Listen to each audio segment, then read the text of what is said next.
శ్రీమాత్రే నమః. మన ఛానల్లో మనం ఎన్నో రోజుల నుంచి సర్వమంగళ అమ్మవారి ఆలయం గురించి, అమ్మవారి లీలా వైభవం గురించి మనం చెప్పుకుంటున్నాం కదా. ఎంతమంది అక్కడికి వెళ్ళి వాళ్ళ జీవితాలు బాగుపడ్డాయి అనేది నాకు కామెంట్లో తెలుపుతూ ఉంటారు. ప్రతిరోజు ఏదో ఒక కామెంట్ వస్తూనే ఉంటుంది. అమ్మ, మా జీవితం ఇలా మారిందమ్మా, మేము అక్కడ అభిషేకం చేయించుకోవటం మొదలు పెట్టామమ్మా, అలా నెల నుంచి మేము మొదలు పెట్టుకున్నాం, ఇప్పటికి మా జీవితం బాగుందమ్మా, మార్పు కనిపిస్తుందమ్మా అంటూ ఎంతమంది పెడుతూ ఉంటారో. నా ఉద్దేశం ఒకటే, ఎవరి జీవితమైనా బాగుపడితే అంతకు మించి నాకు ఇంకేం కావాలి, వాళ్ళ జీవితం బాగుంటే చాలు అని. ఎందుకంటే కష్టాలు బాధలు ఎన్నో వస్తూ ఉంటాయి.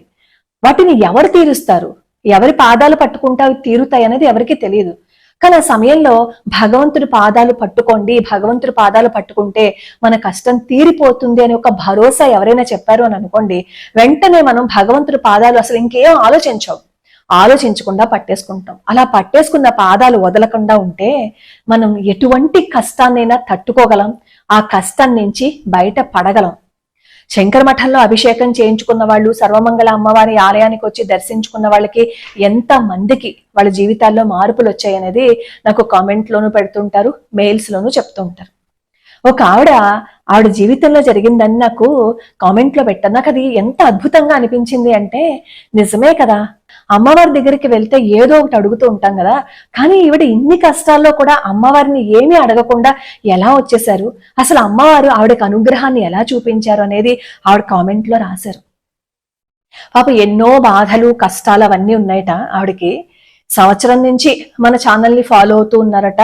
సర్వమంగళ అమ్మవారి ఆలయం గురించి నేను చెప్తున్నప్పుడు ఆ సర్వమంగళ అమ్మవారి అష్టోత్తరాన్ని ఇంట్లో ప్రతిరోజు చేసుకుంటున్నారట. ఒకసారేమో ఆవిడ నాకు కామెంట్లో అడిగారట, అమ్మ మీరు ఇలా చెప్తున్నారు కదా, అక్కడికి వెళ్ళడానికి మాకు కుదరకపోతే మరి మేము ఏం చెయ్యాలి, మాకు అమ్మవారి అనుగ్రహం ఉండద్దా అని అడిగితే నేను చెప్పానట, అమ్మవారి ఫోటోనేమో మీరు చక్కగా డౌన్లోడ్ చేసుకుని ఇంట్లో సర్వమంగళ అమ్మవారి అష్టోత్తరం చదువుకోండి, కుంకుమార్చన చేయండి, అమ్మవారు మీకు శుభం కలిగిస్తారని చెప్పానంట. ఆవిడ ఆ రోజు నుంచి ప్రతిరోజు దాదాపుగా 1 సంవత్సరము 2 నెలల పాటు సర్వమంగళ అమ్మవారి అష్టోత్తరం చేస్తూనే వచ్చారట. ఆవిడకి ఎన్నో బాధలు కష్టాలు, ఇదివరకైతే వాటిని తట్టుకోవటం ఆవిడ వల్ల అయ్యేది కాదుట. కానీ ఎప్పుడైతే అమ్మవారి పాదాలు పట్టుకున్నారో ఆ బాధలు కష్టాలు ఉన్నా గానీ ఆవిడ మనసులో ఒకటే ఆలోచన, అమ్మవారి పాదాలు పట్టుకున్నాను అంతే, ప్రతిదీ అమ్మవారికి వదిలేశాను, ఆవిడే చూసుకుంటారు, నన్ను ఏం చేసినా అమ్మ బాధ్యత అని అమ్మవారికి వదిలిపెట్టేసట. సరే, సంవత్సరం నుంచి సర్వమంగళ అమ్మవారి ఆలయానికి రావాలని అనుకుంటున్నారట, కానీ రాలేకపోయారట. మొన్న ఒక 2 నెలల క్రితం అమ్మవారి ఆలయానికి వచ్చారట, అమ్మవారిని దర్శించుకున్నారట. అమ్మవారిని దర్శించుకుని అలా కూర్చున్నప్పుడు ఆవిడ బాధలు కష్టాలు ఏం గుర్తుకు రాలేదట. ఎదురుగుండా కూర్చుని కళ్ళనీళ్లు పెట్టుకుని, అమ్మ నాకు మంచిదైంది, నువ్వు చెయ్యి, నేను ఏది నీకు చెప్పలేను కదా, చెప్పక్కర్లేదు కూడా, నీకు అన్నీ తెలుసు అని ఆవిడ కళ్ళనీళ్లు పెట్టుకున్నారట. అక్కడేమో ప్రసాదం అది తీసుకుని ఇంటికి వెళ్ళిపోయారట. మళ్ళీ యథావిధి ప్రతిరోజు పొద్దున్నే లేచి సర్వమంగళ అమ్మవారి అష్టోత్తరం చేస్తూ ఉన్నారు. ఈలోపు నేను మన ఛానల్లో మణిద్వీప వర్ణన గురించి చెప్పాను, ఒక షార్ట్ వీడియో చెప్పా. అప్పటి నుంచి ఆవిడేం చేశారట, ఈ మణిద్వీప వర్ణన కూడా చేస్తున్నారట. అసలు ఆవిడ అనుకున్నట్ట, నేను సంవత్సరంగా సర్వమంగళ అమ్మవారి అష్టోత్తరం చేస్తున్నాను, ఇప్పుడు మళ్ళీ మణిద్వీప వర్ణన కూడా చేస్తే మనకి ఏదైనా ఉపయోగం ఉంటుందా అని అనుకుని మొదలు పెట్టారట ఆవిడ. అసలు మొదలు పెట్టడం అయితే సరే, ప్రతిరోజు ఆవిడకి అన్ని శ్లోకాలు చేయటమేమో సమయం కుదరక కొన్ని శ్లోకాలు చేస్తూ ఉన్నారట. ఆ దేవుడికి దండం పెట్టుకున్నప్పుడు మాత్రం ఆవిడ అనుకునేవట, అమ్మ నాకు మంచి చెయ్యి, నీకు ఏది మంచిదో అది చెయ్యి అని. అంతకు ముందైతే మణిద్వీప వర్ణన మొదలు పెట్టేటప్పుడు అనుకున్నాను, నాకు ఏదైనా జరుగుతుందా మంచి అని. కానీ నేను ఎప్పుడైతే మణిద్వీప వర్ణన చేయటం మొదలు పెట్టానో అప్పటి నుంచి ఇంక అసలు మొత్తం నీదే, ఈ మణిద్వీప వర్ణన కూడా నువ్వే చేయించుకున్నావు సర్వమంగళ తల్లి అంటూ సర్వమంగళ అమ్మవారినే స్మరణ చేసుకుంటూ సర్వమంగళ అమ్మవారి ఫోటో ముందే ఈ మణిద్వీప వర్ణన కూడా చేయడం మొదలు పెట్టారట. ఆవిడ నాకు రాశారు, అసలు ఎప్పటి నుంచో వాళ్ళకి ఒక ఆస్తి రావాలట, అది కోర్టులో ఉందిట. అసలు ఇంకా హోప్స్ వదిలేసుకున్నాము, ఎందుకంటే అవతల వాళ్ళు చాలా బలమైన వాళ్ళు, మేము ఓడిపోతామని అనుకున్నాము.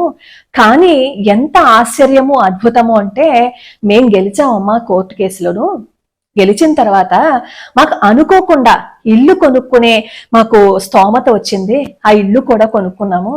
ఎప్పటికలమ్మా ఎన్ని కష్టాలు, అన్ని కష్టాల్లో మాకు మంచి ఏదైనా జరిగింది అంటే మొట్టమొదటిదేమో ఆ కోర్టు కేసు గెలవడము, ఆ తర్వాత ఇల్లు కట్టుకున్నాము. అప్పుడు అనిపించింది, మీరు తరచుగా మీరు వీడియోస్ లో చెప్తూ ఉంటారు కదా, నాకేది మంచిదైతే అది చెయ్యని అమ్మవారితో చెప్పుకోమంటారు కదా, నేను కూడా అదే మాట చెప్పుకున్నానమ్మా. బహుశా నాకు ఇవన్నీ జరగాలని అమ్మవారు అనుకున్నారేమో, అందుకే నా జీవితంలో మంచి జరగటం మొదలుపెట్టింది. చిన్నప్పటి నుంచి ఎన్నో కష్టాల్లో పెరిగిన నాకు ఒక్కసారిగా ఇలా జరుగుతుంటే నా కన్నీళ్లు నేను ఆపుకోలేకపోయానమ్మా అంటూ ఆవిడ నాకు కామెంట్ పెట్టారనమాట. ఆవిడ అనిపించింది, నిజమే కదా అమ్మా, నువ్వు ఉన్నావు, నీకు నాకు ఏది చెయ్యాలని అనిపిస్తే అది చెయ్యి తల్లి, నేను నిన్నేమి కోరనని పూర్తి సర్వస్వ శరణాగతి చేసేస్తే మనకేం కావాలి అనేది అమ్మవారు చూసుకుంటారు అనడానికి ఆవిడ జీవితం ఒక ఉదాహరణ. ఇలాంటివి ఎంతో మంది పెడుతూ ఉంటారు. అక్కడ అభిషేకం చేయించుకున్న తర్వాత వాళ్ళ జీవితం బాగుందని, ఎన్నో కష్టాల నుంచి బయటపడే మార్గం కనిపించిందని ఎంతమంది చెప్తూ ఉంటారో మనం ముందు నమ్మం. అక్కడికి వెళ్తేనే మహిమ ఉందా అంటాం. అసలు మనకంటూ కాన్సన్ట్రేషన్ కుదిరితే కదా, మనకంటూ అసలు అమ్మవారి మీద భక్తి అనేది ఉంటే కదా ప్రతి దాన్ని తీసి కొట్టి పాడేస్తాం. ఇంట్లో పూజ చేసుకునేటప్పుడు అంటూ ముట్టు కలపకండ్రా అంటే కలపకుండా ఎలా కుదురుతుంది అంటారు. స్నానం చేసి వంట చేయండి అంటే స్నానం చేసి వంట చేయడం అంటే ఎలా కుదురుతుంది? ఆఫీస్కి వెళ్లే వాళ్ళకి తెలుస్తుంది, ఇంట్లో కూర్చుని ఆ హౌస్ మేకర్స్ కి హోమ్ మేకర్స్ కి ఎలా తెలుస్తుంది అంటారు. ప్రతిదానికి కొట్టిపడడం అంటే ఎడ్డం అంటే తెడ్డం అనే రకం బాగా పెరిగిపోయి మన ఆచారాలని భ్రష్టు పట్టించేశారు, మన నమ్మకాలని తీసి అవతల పాడేశారు. మన సంప్రదాయాలు, మన ఆచారాలు, మన మంత్రాలు, మన స్తోత్రాలు అన్నింటినీ తీసి పడేస్తాం, అన్నింటినీ కొట్టి పడేస్తాం.